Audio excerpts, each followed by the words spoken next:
ईर्ष्या। सरोज के देवर की शादी थी।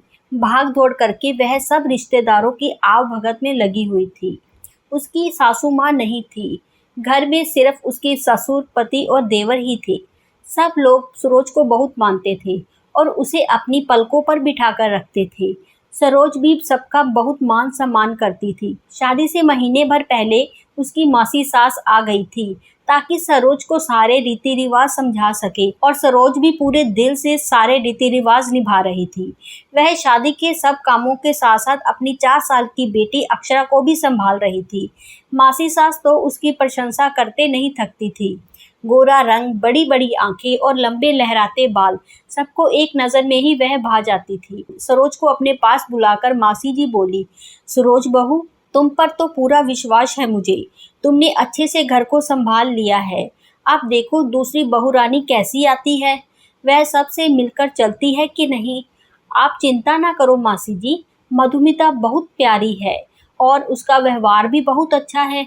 वो सबसे मिलकर ही चलेगी। सरोज ने जवाब दिया। धीरे धीरे सब रिश्तेदार आ गए और खूब धूमधाम से सरोज के देवर राजीव की शादी हो गई और मधुमिता बहू बनकर घर में आ गई। लेकिन मधुमिता ने देखा कि घर में हर कोई सिर्फ सरोज सरोज की रट लगाए रखता है।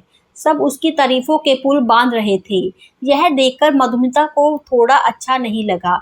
कुछ दिन बाद एक एक करके सब रिश्तेदार वापस लौट गए। अब घर पहले की तरह चलने लगा। सरोज के ससुर जी, उसका पति अमन और देवर राजीव सुबह सुबह ऑफिस चले जाते। अब घर में सिर्फ सरोज और मधुमिता ही रहते। सरोज अपनी देवरानी मधुमिता को अपने घर के तौर तरीके समझाती और सबकी पसंद और नापसंद के बारे में बताती। मधुमिता को भी अपनी जेठानी से बात करके अच्छा लगता। दोनों घंटों बातें करती रहती। लेकिन जब शाम को सब लोग घर आते तो सबकी जुबान पर सिर्फ सरोज का नाम होता। यह देखकर मधुमिता को सरोज से ईर्ष्या होने लगी। लेकिन इन सब के बीच सरोज की बेटी अक्षरा अपनी चाची से काफी घुल मिल गई थी। पूरा दिन वह अपनी चाची के साथ खेलती रहती थी और मधुमिता भी उसको बहुत प्यार करती थी। फिर एक दिन मधुमिता ने घर में सबको खुशखबरी दी। इस दौरान सरोज ने उसका खूब अच्छे से ख्याल रखा और नियत समय पर मधुमिता ने एक प्यारी सी बेटी को जन्म दिया। घर में सब बहुत खुश थे। नन्ही परी का सबने खूब धूमधाम से स्वागत किया। मधुमिता भी ऐसा परिवार पाकर खुद को खुशकिस्मत समझ रही थी। अब धीरे धीरे मधुमिता की बेटी भी 3 साल की होने को आई थी। घर की दोनों बच्चियां साथ साथ खेलती और साथ साथ खाती। ऐसे ही समय बीत रहा था कि एक दिन सरोज चक्कर खाकर गिर पड़ी। डॉक्टर को बुलाया गया तो पता चला कि सरोज गर्भवती है। घर पर सब बहुत खुश थे। अब मधुमिता की बारी थी अपनी जेठानी सरोज का ख्याल रखने की। लेकिन पता नहीं क्यों मधुमिता सरोज के लिए कुछ भी करने से कतराती थी, क्योंकि उसके मन में अपनी जेठानी के लिए जलन और धीरे धीरे बढ़ने लगी। सरोज हर तरह से उसे अपने आगे ही दिखती थी, चाहे रूप रंग हो या व्यवहार हो। फिर एक दिन मधुमिता की बड़ी बहन उससे मिलने उसके ससुराल आती है। दोनों बहनें कमरे में बैठकर बातें कर रही थी। सरोज भी उनके साथ ही बैठी थी। लेकिन किसी काम से सरोज को बाहर जाना पड़ा। शाम को सबके घर वापस आने के बाद सबके मुंह पर सरोज का नाम सुनकर मधुमिता की बहन को बिल्कुल भी अच्छा नहीं लगा। उसने कहा, मधु, तुम्हारी शादी को 5 साल हो गए, लेकिन अभी तक तुम इस परिवार में अपनी जगह नहीं बना पाई। जिसको देखो सरोज सरोज की रट लगाए रखता है। क्या तुम्हें अच्छा लगता है यह सब? नहीं दीदी, सच बोलूं तो मुझसे यह सब बिल्कुल सहन नहीं होता। मुझे सरोज भाभी से जलन होने लगी है। मैं देखती हूँ कि बिना मेकअप के भी वह बहुत सुंदर दिखती है और हर कोई सिर्फ उन्हें ही प्यार करता है। मेरा नाम तो कोई लेता ही नहीं। सही कहा मधु, मैं भी यह सब देख रही हूँ। तुम्हें कुछ करना चाहिए। हाँ दीदी, और अब एक और चिंता मुझे यह हो रही है कि अगर सरोज भाभी ने अब की बार बेटे को जन्म दे दिया तो घर में उनकी अहमियत और बढ़ जाएगी और मेरी रही सही अहमियत भी खत्म हो जाएगी।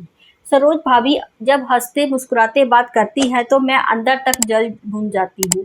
मैं क्या करूँ, कुछ समझ नहीं आ रहा। कुछ नहीं, तुम सिर्फ इतना करो कि सबके मुंह पर सरोज की जगह तुम्हारा नाम हो। मधुमिता की बहन ने सुझाव दिया। मधुमिता को सलाह देकर उसकी दीदी वापस लौट गई। अब मधुमिता ने धीरे धीरे सरोज से बात करना बंद कर दिया।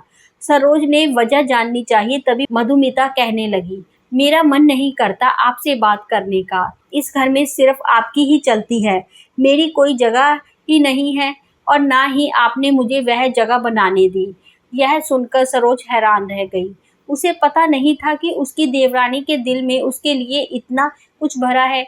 फिर भी वह चुप रही। सोचा समय के साथ सब ठीक हो जाएगा। लेकिन अब तो बात बात पर मधुमिता अपनी जेठानी को उल्टी सीधी बातें सुनाने लगी। धीरे धीरे उसने उसकी बेटी अक्षरा को भी निशाना बनाना शुरू कर दिया। अपनी बेटी को अक्षरा से अलग रखने लगी। सरोज को यह सब बिल्कुल अच्छा नहीं लगता था, लेकिन घर की सुख शांति के लिए वह चुप ही रही। धीरे धीरे मधुमिता की हिम्मत और बढ़ती गई।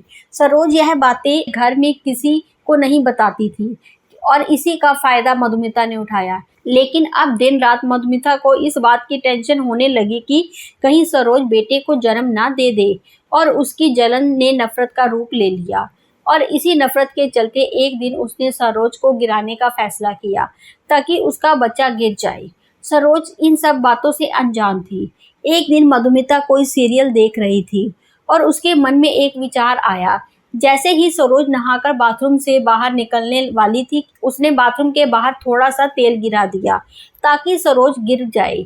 यह सब करते समय भी उसके मन में एक बार भी अपनी जेठानी की अच्छाइयाँ नहीं आई, और ना ही वह समय याद आया कि जब उसकी गर्भ अवस्था के दौरान उसकी जेठानी ने उसका कितना ख्याल रखा था। उसके दिल में तो सिर्फ नफरत ही नफरत भरी थी। जैसे ही सरोज नहाकर बाहर निकलने लगी, उसी दौरान उसके पति का उधर से गुजरना हुआ। सरोज गिरने ही वाली थी कि उसके पति अमन ने उसे संभाल लिया, लेकिन फिर भी सरोज को झटका लगा और वह दर्द से चिल्लाने लगी।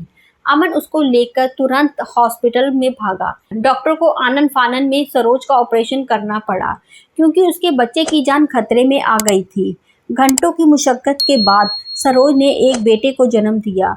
घर पर सब बहुत खुश हुए। सरोज भी बहुत खुश थी, लेकिन अभी उसके दिल और दिमाग में कुछ और ही बात चल रही थी। 4 दिन बाद वह अपने बेटे को लेकर घर आई। जैसे ही मधुमिता उसके पास आई, सरोज ने कहा, मधुमिता, मैंने तुम्हें अपनी छोटी बहन की तरह समझा, पर मुझे नहीं पता था कि तुम्हारे मन में मेरे लिए इतनी ईर्ष्या भरी है। तुम्हें मुझसे इतनी नफरत हो गई है कि तुमने मेरे बच्चे को गिराने की साजिश रच दी। नहीं भाभी, आपको गलतफहमी हुई है। मैंने ऐसा कुछ भी नहीं किया। मधुमिता ने नजरें चुराते हुए कहा, तुमने जब बाथरूम के बाहर तेल बिखेरा था और उसके ऊपर जब मैं फिसली थी तो तुम वहीं दरवाजे की साइड में खड़ी थी। गिरते गिरते मैंने तुम्हारे चेहरे की वह कुटिल मुस्कान देख ली थी। तुम्हारे मन में नफरत इस कदर भर गई कि तुम एक नन्ही सी जान को मारने पर तुल आई। अपनी ईर्ष्या और जलन की वजह से तुम बहुत नीचे गिर गई मधुमिता। अब तक मैं सब सहन कर रही थी, सोचा था कि तुम सुधर जाओगी। मैं इस घर के हिस्से नहीं होने देना चाहती थी, लेकिन अब मुझे लगता है कि ऐसे रिश्तों से दूर हो जाना ही बेहतर है, जहाँ पर लोग अपने स्वार्थ और जलन के चलते एक दूसरे को नुकसान पहुँचाएं। तुम अपनी नफरत में इतनी अंधी हो गई हो कि तुमने सब कुछ भुला दिया। अब हमारा साथ रहने का कोई मतलब नहीं है। बेहतर होगा कि हम सब दूर दूर रहे। भाभी, मुझे माफ़ कर दो, मुझसे गलती हो गई, आगे से ऐसा कुछ नहीं होगा। मधुमिता ने कहा, गलती नहीं, तुमने पाप किया है। एक अजन्मे बच्चे को मारने का प्रयास किया है।